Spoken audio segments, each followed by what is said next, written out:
Hoy vamos a hablar de The Carpenter's Son o El hijo del carpintero, la película de 2025 protagonizada por Nicolas Cage, que mezcla horror, fe y mucha polémica. Hay que preguntarse también qué es esta película exactamente, ¿no? ¿Una película de terror bíblico? ¿Una fábula sobre la duda? ¿Un experimento estético fallido? Pues poneos cómodos porque os lo voy a contar todo sin ningún tipo de spoilers, así que podéis ver el vídeo tranquilamente. Antes de comenzar, dejaos un like, suscribíos y activad la campanita para no perderos nada sobre el mundo del cine, las series y los videojuegos. Ahora sí, arrancamos.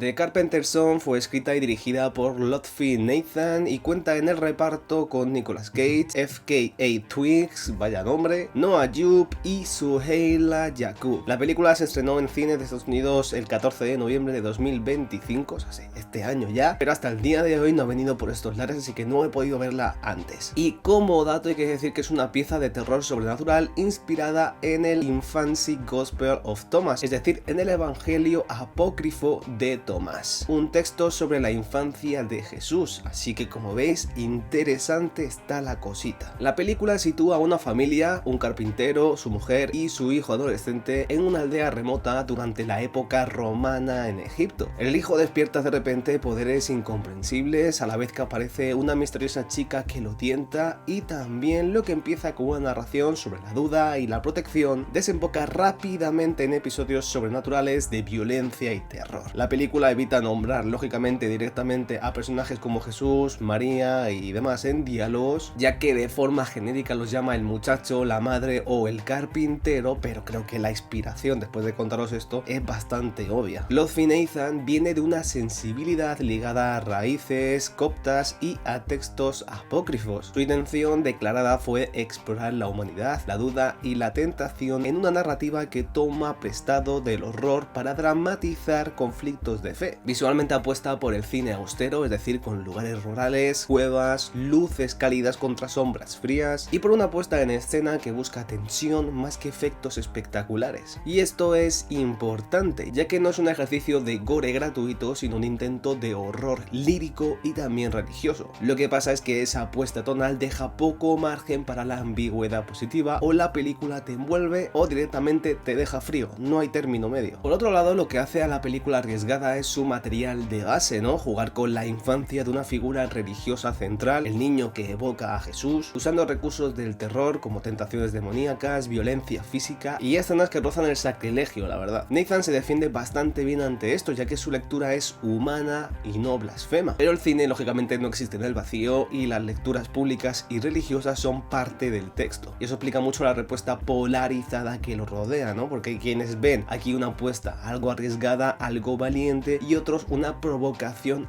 gratuita.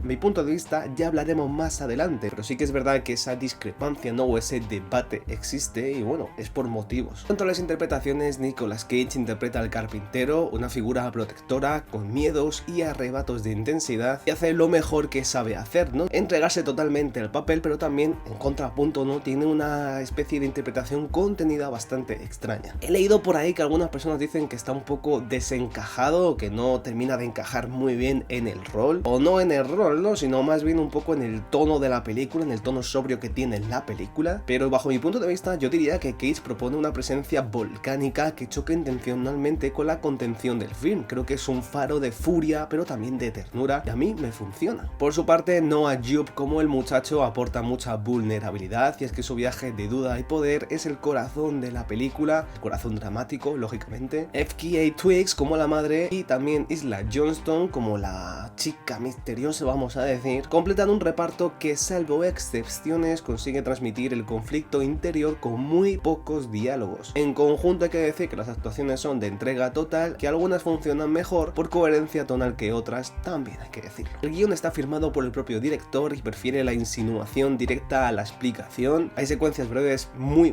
potentes, pero en general el ritmo es bastante fragmentario. Y eso tiene muchas ventajas, ¿no? Como la tensión sostenida y la atmósfera, y también muchos problemas como por ejemplo las lagunas explicativas y la sensación de que faltan puentes narrativos importantes. Y es que parte del terreno que el film explora es la tensión entre lo divino y lo cotidiano o lo terrenal, con preguntas del tipo: ¿está el muchacho poseído? ¿Es un elegido? ¿O simplemente es un humano con dones? Y la película a estas preguntas responde con respuestas bastante ambiguas, creo que de forma intencional, y eso puede exasperar a quien busca un poquito más de claridad, digamos. Bajo mi punto de vista, creo que el guión funciona mejor cuando se centra en la relación del padre y el hijo que cuando intenta montar un puzzle teológico completo. Que sí, hay partes que molan mucho, pero otras, no sé, no terminan de funcionar del todo. Técnicamente, la película brilla en textura, ya que la fotografía usa grano, paleta terrosa y contraluces que convierten el interior de una casa en un territorio opresivo, ya que por ejemplo las cuevas y el establo funcionan como lugares liminales. El diseño sonoro por su parte es bastante minimalista, pero diría que bastante eficaz también, con esos crujidos, con esas respiraciones y esos rezos en la distancia y ciertos silencios que terminan pesando. Y en varios momentos hay que decir que el director construye el terror por ausencia, ya que no lo muestra en sí, y eso crea imágenes que se pegan un poco en la memoria. Y sin duda es uno de los aciertos formales del film. Pero venga, vayamos a lo que más me ha gustado de esta The Carpenter's Son. En primer lugar, la atmósfera religiosa espiritual, que es bastante cargada, ya que consigue un tono litúrgico que incomoda y fascina a la vez. También la fotografía y el sonido creo que crean terror táctil sin saturar de efectos. También las interpretaciones de Cage y de Jupe sostienen muy bien el núcleo emocional. Por supuesto también el riesgo temático, ¿no? Ya os he comentado de qué iba y bueno, es un riesgo hablar de todo esto. Y también por escenas memorables, ¿no? Hay secuencias, tanto visuales como sonoras, que perduran en la memoria. Pero bueno, vayamos ahora un poco a hablar de lo contrario, ¿no? De lo que no funciona. En primer lugar, la película oscila entre la contención austera con picos de histrionismo, sobre todo en Nicolas Cage. Y esa fricción creo que no siempre funciona a su favor. También siento que hay saltos que exigen mucha paciencia y quienes esperan argumentos claros pueden sentirse, bueno, perdidos. Bueno, también un poco, ¿no? La fragilidad que hay sobre este tema ante la polémica, ¿no? Ya que por el tema religioso que es, la película ha quedado expuesta a lecturas que la condenan como blasfema, y esa reacción empaña mucho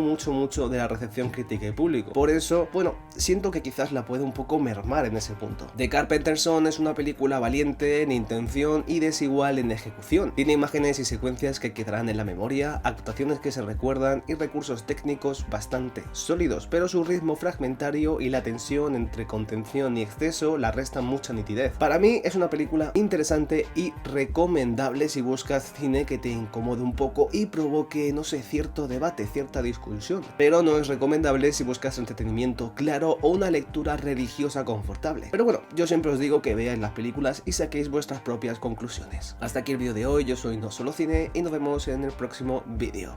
Chao.